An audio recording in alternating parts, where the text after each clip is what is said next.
Assalamualaikum warahmatullahi wabarakatuh.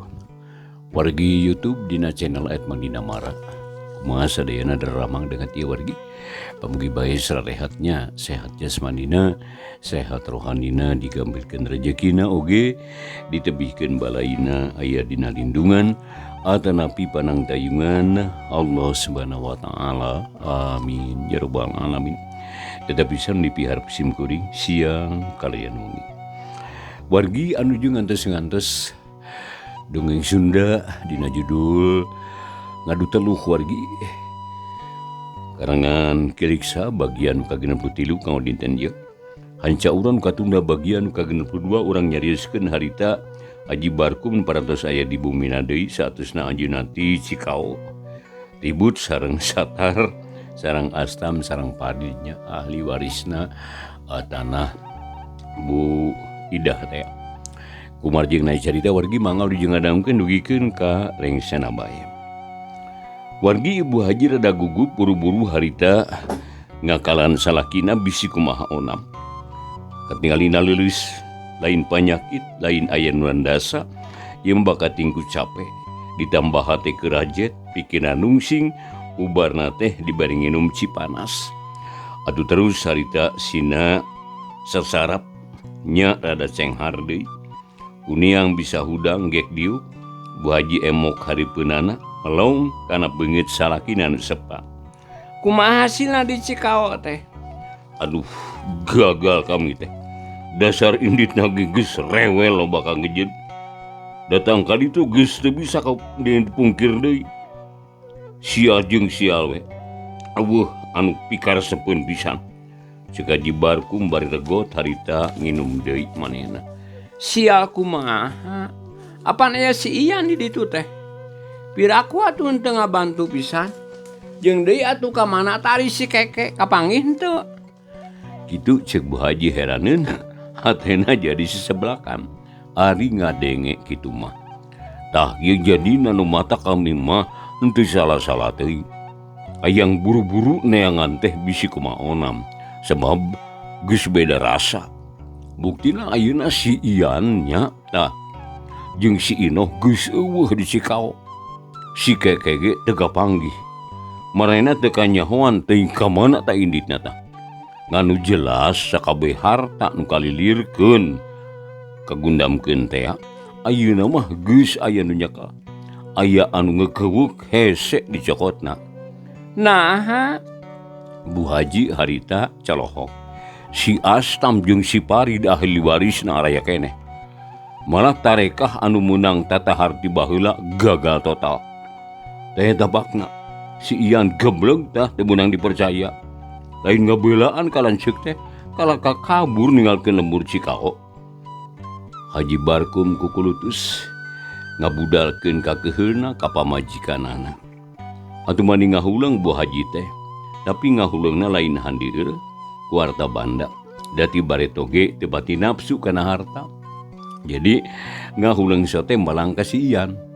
Nyatana anu can kanyahoan nasibna. Lamun di Cikao geus eueuh naha ka mana atuh inditna si Ian teh. Manehna ulang-ulang kitu demani moal anggeus ku di pikiran atuh. Ayeuna geredang dan urang indit ka si Walun. Urang nepungan Ki Asmayi. Rek naon ka si Walun ieu teh? Urang minta tulung ka Ki Asmayi.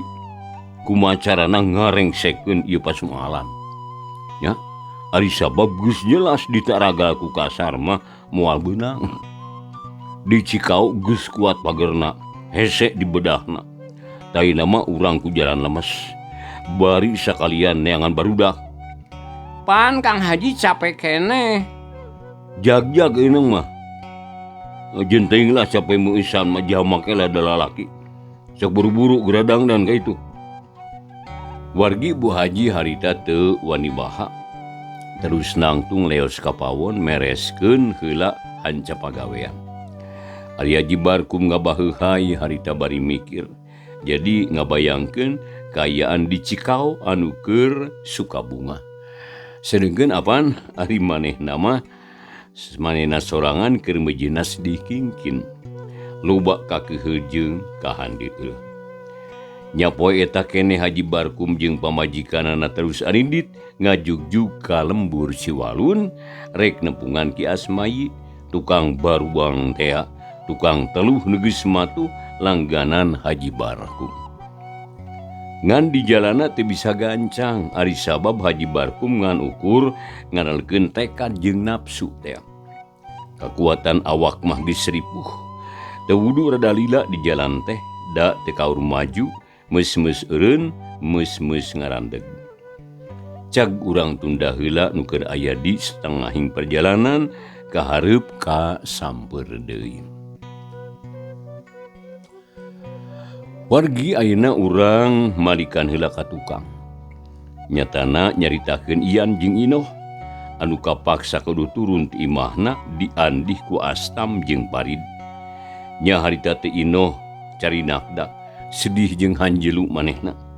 Era jeung wirang mani asa ditaranjangan. Tapi najan bari jeung kitu ge boga kene pangharepan da eta aya gunung pananggehan nyatana nu jadi bapa Ki Asmayi teh nu sagala bisa ceuk ukuran maranehna. Harita di perjalanan Ian jeung Inoh ngobrol ngabudalkeun eusi hate masing-masing. Bari dibarung ku amarah anu kasangkar teu bisa bebas da anu dipikakeulna eueuh di hareupeunana. Ulang ngajar ta si Satar teh. Sugan teh mal kitu jadina. Horeng si mana horeng ti baretoge ni tenane meureun. Ayeuna geus datang si Parid tah milu ngagogog di tah si Nurus tunjung si Atah Hadol teh tah. Aduh tegableg pisan ka era. Pipilueun kana urusan batur keun sia. Ceuk Ian harita bari terus lempang nuturkeun Inoh anu geus ngalenghoy. Sabarelanan ayeuna mah atuh keun sina bentet heula suka bunga isuk page teh mah karasa ku tulang beheungna nyaho-nyaho geus jengker we. Ceuk Inoh anu sarwana ngemu ka keheul anu lain saeutik. Ai nya kumaha Haji Barkum ieu teh nah perlu dibejaan atawa henteu sabab tangtu manehna bakal ngarep-ngarep ieu. Ceuk Ian inget kan jadi lanceuk najan kumaha bae ge ari keur kieu mah sok butuh apaan pikeun pakukumaha. Butuh keur siritukeun pangalaman silih pihapekeun diri. Kenae Kang lah teu kudu mikiran batur. Sabatur oge cantang tuh mikiran urang. Keur kawur kieu mah antep we lasina usaha sorangan ulah ngandalkeun urang wae.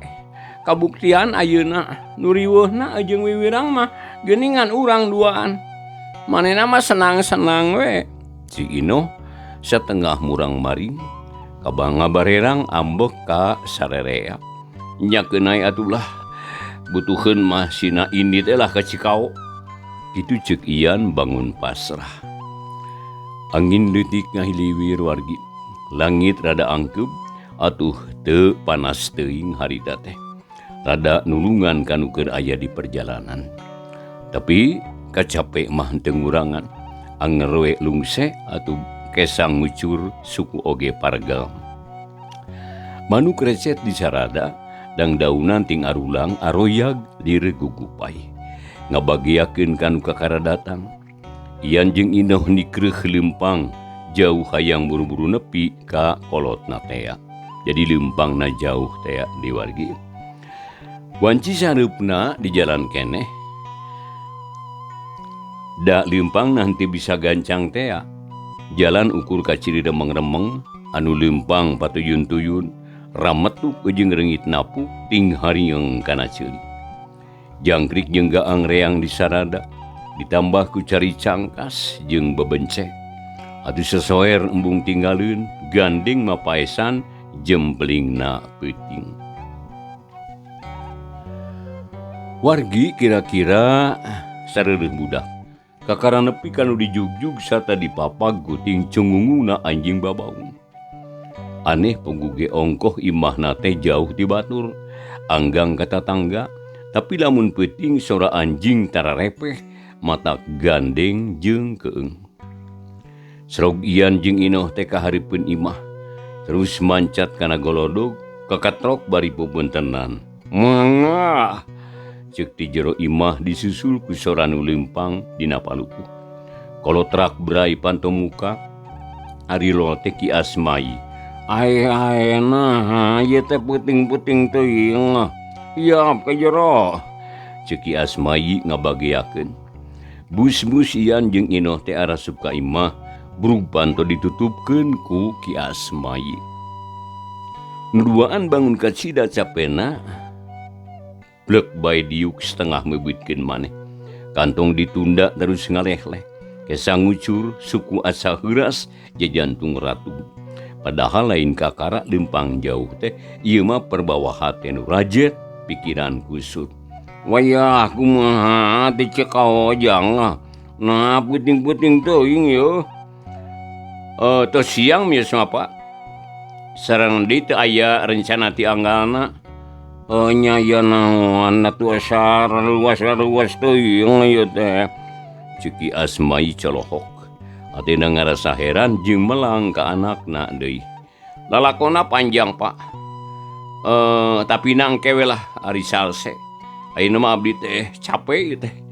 Ceuk Ian terang-terangan da jeung nyana tikoro oge asa tuhur.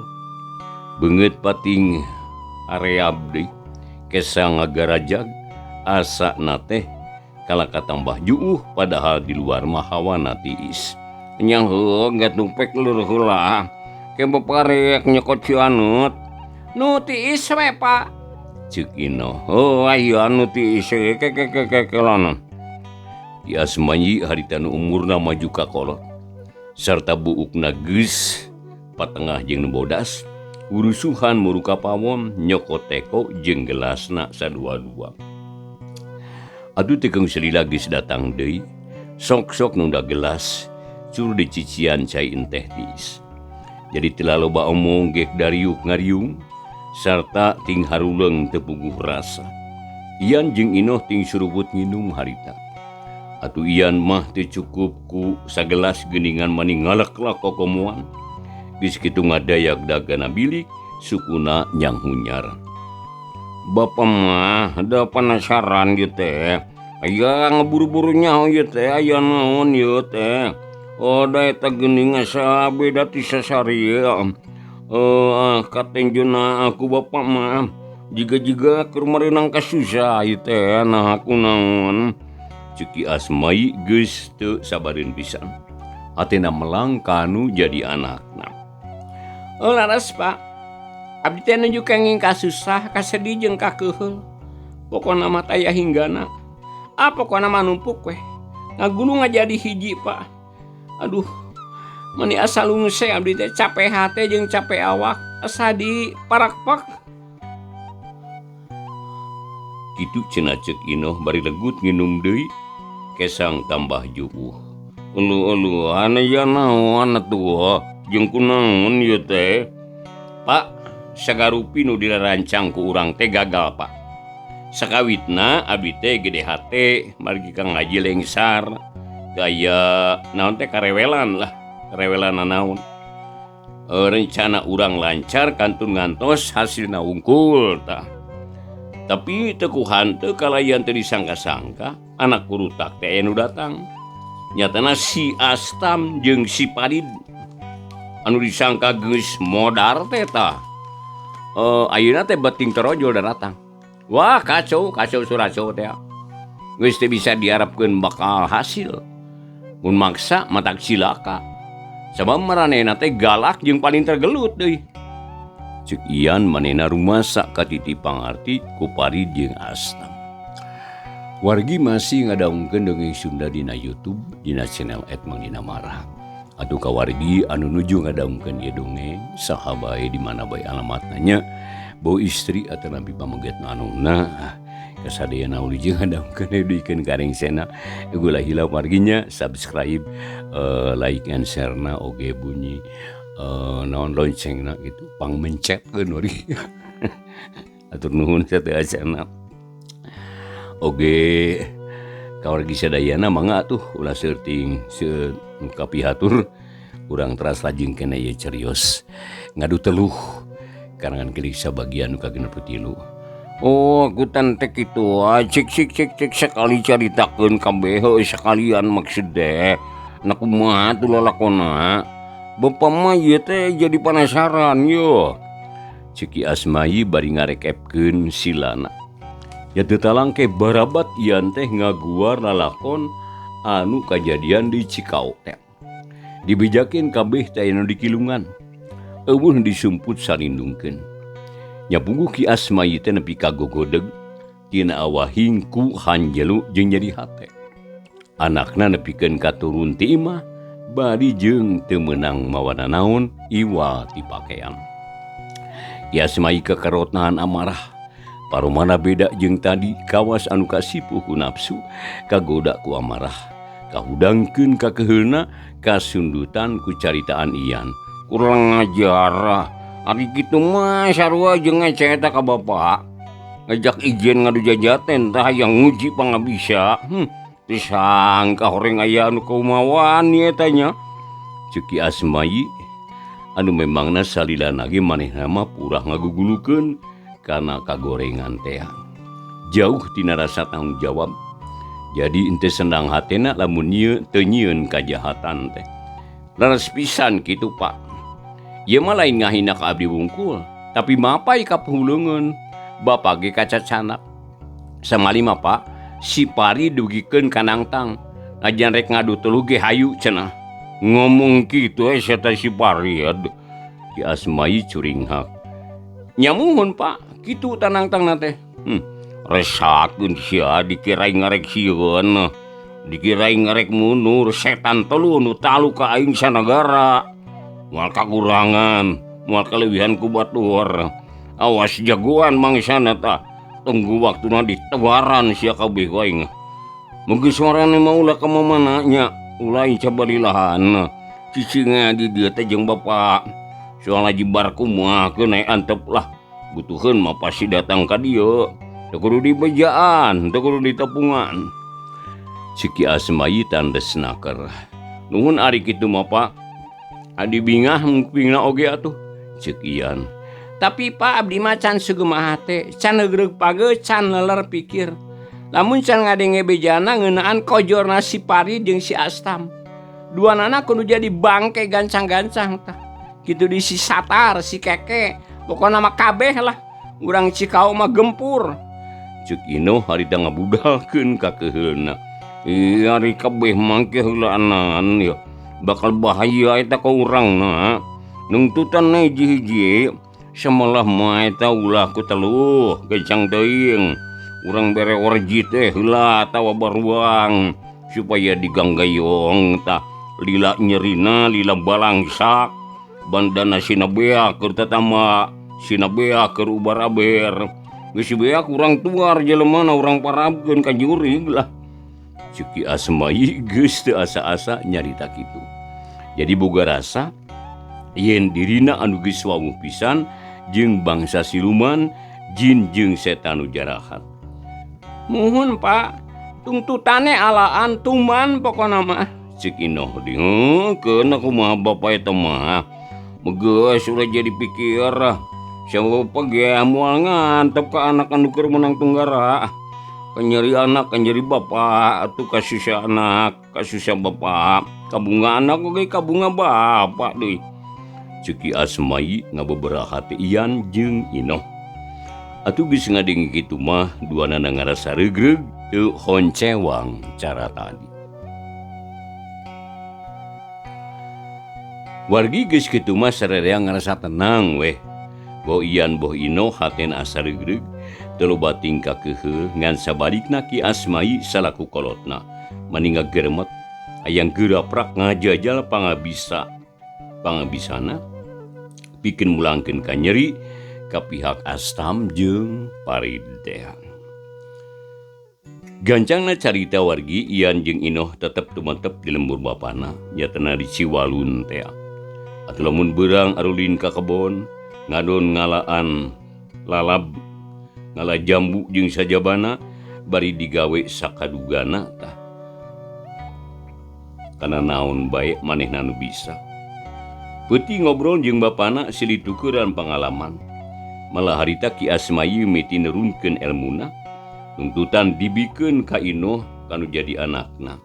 Tah bapa mah moal hirup wae teh. Salak manusia mah tadi naji waktu teh bakal nyerang maut. Awas nu sejen. Bapak sadar umur bapak teh geus kolot ieu teh. Waktu keur hirup di dunia teh beuki ngurangan. Tak lantaran kitu geus mejehna nurunkeun ilmu ka maneh sarupa-rupaeun. Wayahna sing daek nguliek nya bikeun pibekalun kolot. Ujung deui bapak teh bingung ieu teh. Kamana deui nurunkeun ilmu teh yeuh lamun lain. Kamaneh mah atuh salakuna jadi anak ahli waris hiji-hijina. Tak kitu maksud bapak teh. Ciki Asmayi dina hiji peuting nyarita kalayan daria ka anakna. Nyi Ino harita unggut-unggutan disaksian ku Iyan. Nuhun Pak, abdi nampi pisan kana maksad bapak anu sakitu saena.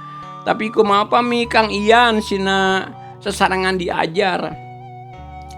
Nah tiasa tanah pintu Pak. Iya nyepego atuh bisa mah. Kudu kitu tapi ulah sakaligus. Nanaon ge kuduna teh terajun cak hambaran. Mapai dihandap heula.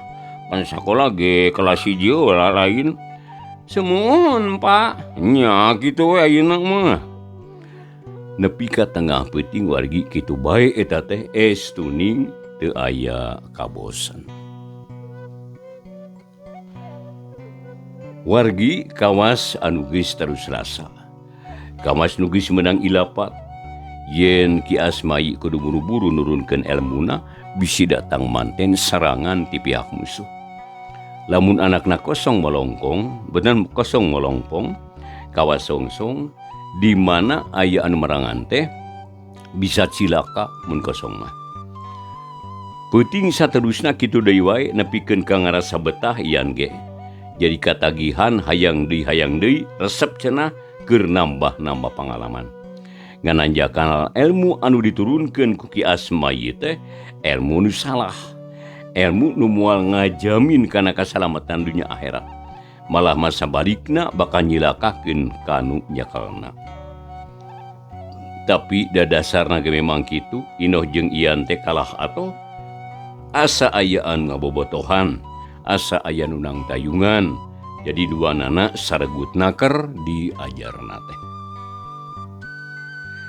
Nya akhirna wargi nepi ka hiji mangsa harita teh geus leuwih ti saminggu caricing di Ciwalun.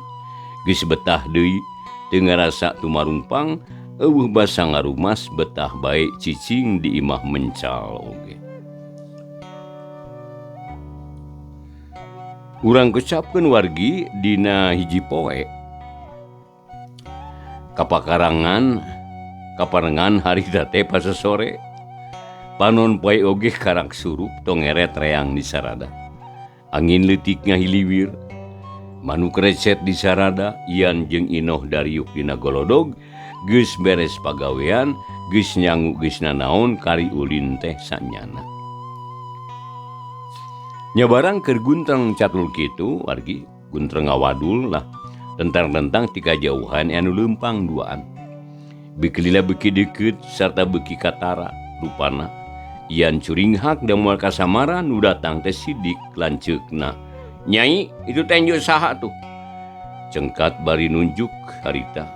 Beheung leugegan panonna melong kanu kelempang. Inoh ge cengkat malah mah nepi ka dinya. Lu jiga Kang Haji geuning. Ceuk Inoh. Oh bener Kang Haji ka dieu aya naonnya? Pasti aya beja ngeunaan perjuangan urang teh. Kenelah ulah sieun Kang, mun Kang Haji ngamak mah tang-tang ajak gelut lah. Mun teu kuat urang taluh tah. Ceuk Nyi Inoh geus ka mana wae ngomongna teh sabab boga gunung pananggehan teh. Wargi tengah nyahoan harita jog sema teh anjog. Bener pisan nu datang teh Haji Barkum jeung pamajikanana teh.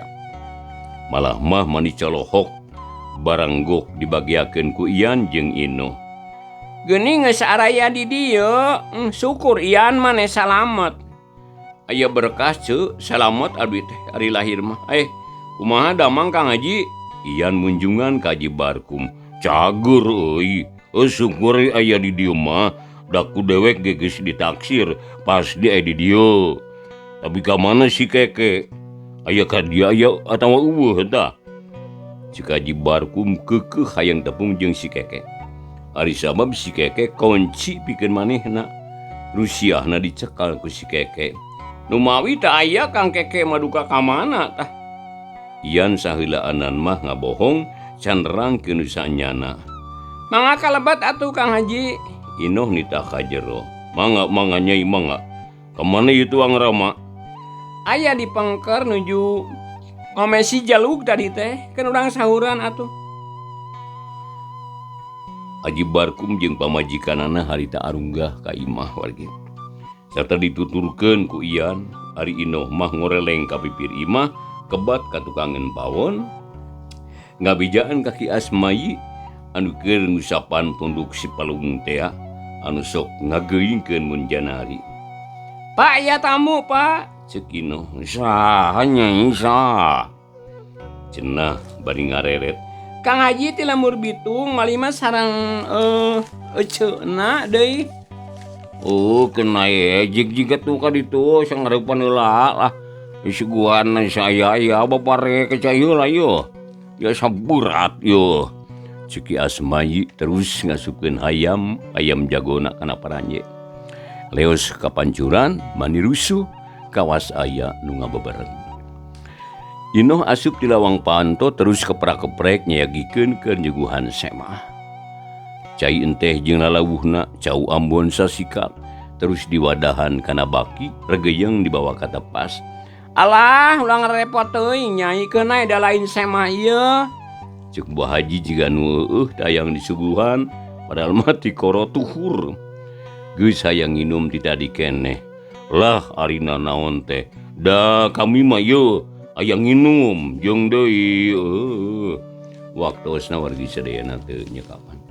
Rupina urang pungkas dicekapeun bikeun ka dieu. Heula ieu dongeng Sunda wargi dina judul ngadu teluh nya wargi. Karangan Kiliksa bagian nu ka-63 wargi aduh. Punten buku lagi lalesotan.